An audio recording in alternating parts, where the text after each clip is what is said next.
नमस्कार दोस्तों, स्वागत है आप सभी का हमारे YouTube channel the unknown mathematician में। ये क्लास 11 चैप्टर कॉम्प्लेक्स नंबर्स का लेक्चर नंबर 3 है। मैंने आपको प्रीवियस लेक्चर्स में इसके कुछ बेसिक्स बताए थे। इस लेक्चर में मैं आपको कॉम्प्लेक्स नंबर का डिफिनेशन एंड उससे रिलेटेड कुछ थ्योरी बताऊंगा। तो चलिए स्टार्ट करता हूं मैं कॉम्प्लेक्स नंबर्स। हाँ तो दोस्तों, ये है कॉम्प्लेक्स नंबर का डिफिनेशन क्या बोलता है, इसको समझिएगा अच्छा से। If A and B are two real numbers then a number of the form A plus I B is called a complex number. अगर कोई नंबर मान लेते हैं जेड, अगर ये नंबर अगर इस फॉर्म में है ए प्लस आई बी के फॉर्म में है, तो इस नंबर को हम लोग क्या कहेंगे, इस नंबर को हम लोग कहेंगे कॉम्प्लेक्स नंबर। और यहाँ पर जो ए और बी है ये हमारा क्या है, दो रियल नंबर है, two real numbers. A and B are two real numbers, then number of the form A plus I B is called a complex number. अगर कोई नंबर इस फॉर्म में है, ए प्लस आई बी के form में है, तो उस नंबर को हम लोग क्या बोलेंगे, कॉम्प्लेक्स नंबर। फॉर एग्जाम्पल हम लोग देखते हैं, जैसे कि for example A equals to मान लेते हैं 4 प्लस आई 3i, 4 प्लस 3i, तो ये हमारा क्या है, ये हमारा कॉम्प्लेक्स नंबर है। फिर एक एग्जांपल देखते हैं, b equals to 5 plus 6i, ये भी हमारा क्या है, एक कॉम्प्लेक्स नंबर है। एक और एग्जांपल लेते हैं, c equals to 5 minus 10i, ये भी हमारा क्या है, एक कॉम्प्लेक्स नंबर है। और भी बहुत सारे एग्जाम्पल्स हो सकते हैं कॉम्प्लेक्स नंबर के। एक और एग्जाम्पल लेते हैं, d इक्वल्स टू मान लेते हैं ये है 2, तो क्या ये कॉम्प्लेक्स नंबर है? यस, ये भी कॉम्प्लेक्स नंबर है, क्योंकि क्या हम लोग इसको ऐसे लिख सकते हैं 2 प्लस 0 इंटू आई। यस, इसे हम लोग ऐसे लिख सकते हैं, तो ये भी हमारा क्या है, एक कॉम्प्लेक्स नंबर है। तो दोस्तों, ये था हमारा कॉम्प्लेक्स नंबर का डिफिनेशन और ये था कुछ एग्जाम्पल्स।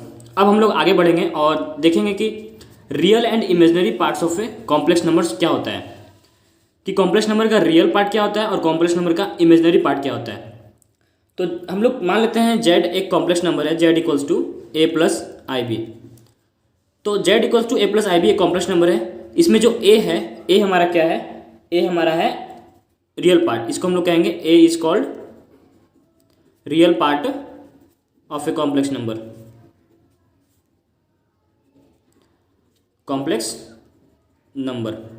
और इसमें जो पार्ट b है, ये आपको दिख रहा होगा, इसको कहेंगे हम लोग b is called imaginary part,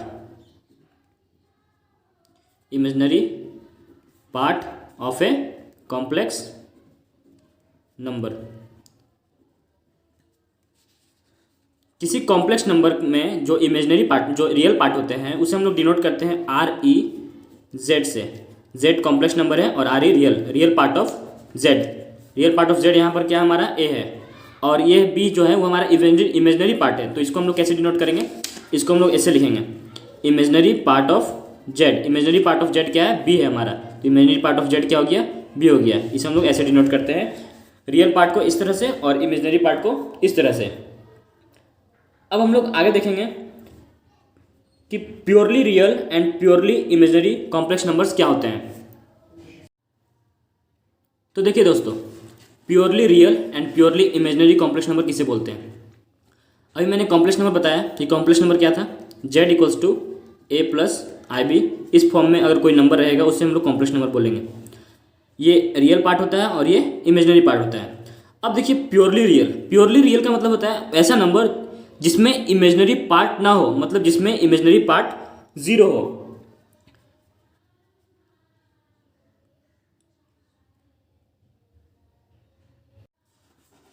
तो एक complex number z purely real तब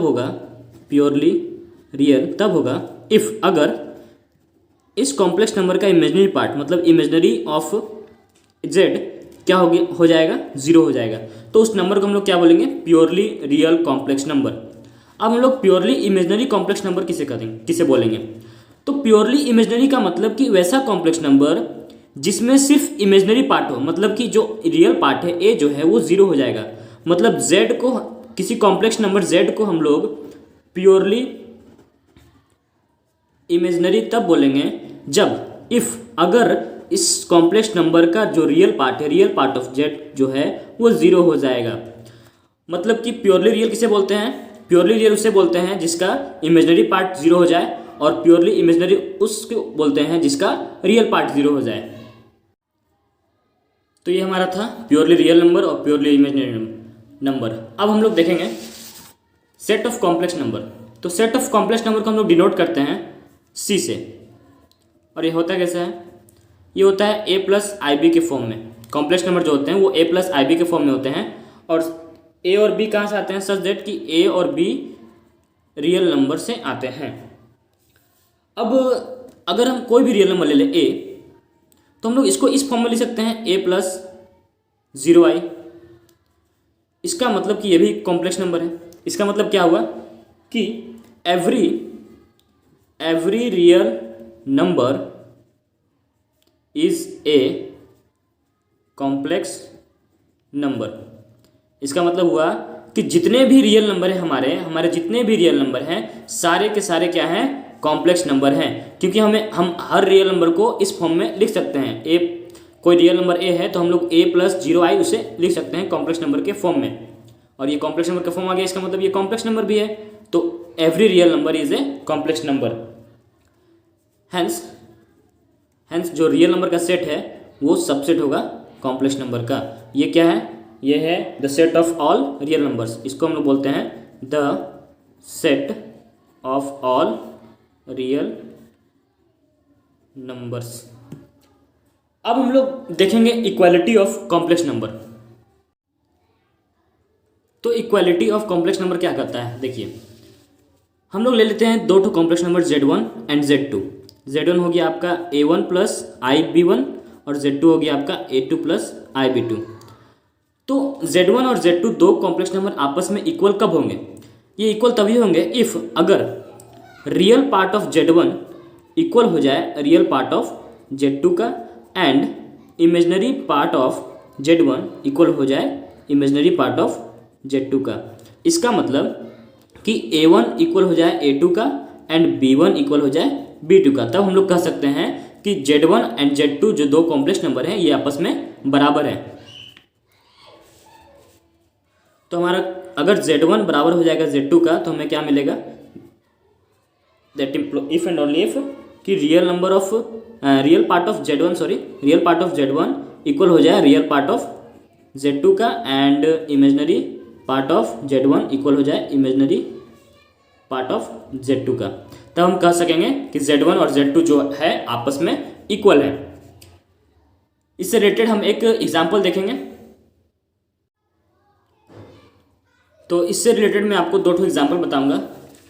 एग्जाम्पल नंबर 1 हमारा है, if Z1 equals to 2 minus IY and Z2 equals to x plus 3y। ये हमारे दो कॉम्प्लेक्स नंबर्स हैं, आर इक्वल, दोनों इक्वल है। तो हमें फाइंड करना है, क्या फाइंड करना है? हमें x एंड y का वैल्यू फाइंड करना है। तो इसका सॉल्यूशन देखते हैं। तो बोल रहा है कि Z1 एंड Z2 दोनों इक्वल है, तो Z1 इक्वल टू है Z2 का। इसका मतलब क्या हुआ कि real part of Z1 equal होगा रियल पार्ट ऑफ Z2 का। तो real part of Z1 equal होगा रियल पार्ट ऑफ Z2 का। इसका मतलब कि 2 जो है वो इक्वल हो गया x का, मतलब x का वैल्यू हमारा क्या निकल गया? x का निकल गया वैल्यू हमारा 2। और अगर दोनों कॉम्प्लेक्स नंबर इक्वल हैं तो इमेजिनरी पार्ट ऑफ Z1 भी इक्वल होगा इमेजिनरी पार्ट ऑफ Z2 का। और इमेजिनरी पार्ट ऑफ Z1 क्या है? इमेजिनरी पार्ट ऑफ Z1 है -y। ध्यान से देखिएगा यहाँ पर -y। और इमेजिनरी पार्ट ऑफ Z2 क्या है? हमारा 3। ये दोनों इक्वल हो गया, तो ये हमारा हो गया -y को हम लोग इधर ले जाएंगे तो ये हो गया y इक्वल्स टू 3। तो x का वैल्यू हमारा निकला 2 और y का वैल्यू 3।